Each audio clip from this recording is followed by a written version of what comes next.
Máme za sebou Vianoce aj oslavy Silvestra. Končí sa sviatočné obdobie, ktoré je často spojené aj so zvýšenou konzumáciou alkoholických nápojov. Začína sa nový rok, kedy si väčšina z nás dáva rôzne predsavzatia, prostredníctvom ktorých sa počas roka snaží stať lepším človekom.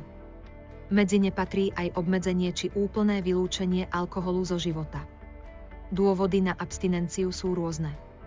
Záleží na každom jednotlivcovi, jeho introspekcii a hlavne ochote sa na túto cestu vydať.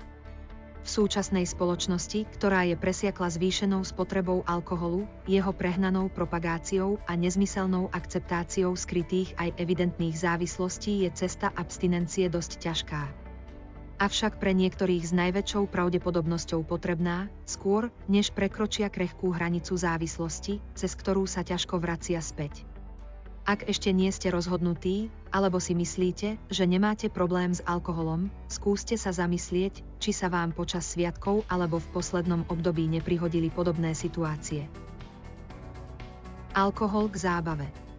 Konzumácia alkoholu patrí k uvoľneniu atmosféry na rôznych druhoch spoločenských podujatí, teda aj vianočných večierkoch. Pokiaľ sa vám stalo, že ste jeho mieru prekročili natoľko, že si z večierku nepamätáte niektoré situácie, prípadne vás alkohol doslova vyviedol z rovnováhy, zvážte jeho následnú konzumáciu. Ak sa vám náhodou stalo, že ste v dôsledku opitosti ostali spať na neobvyklom mieste, zažili ste nekontrolovateľné dávenie, či pod jeho vplyvom prišli k zraneniu, je na čase dať si od alkoholu dlhú pauzu, respektíve lepšie úplne sa s ním rozlúčiť. Alkohol k samote.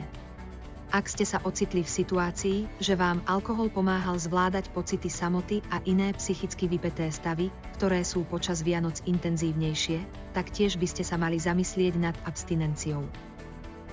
Alkohol ako neodmysliteľná súčasť Vianoc.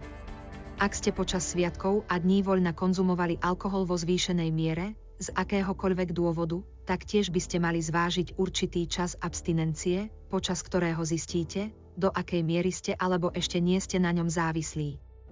Zvýšená miera konzumácie alkoholu tu predstavuje 3 a viac alkoholických nápojov denne.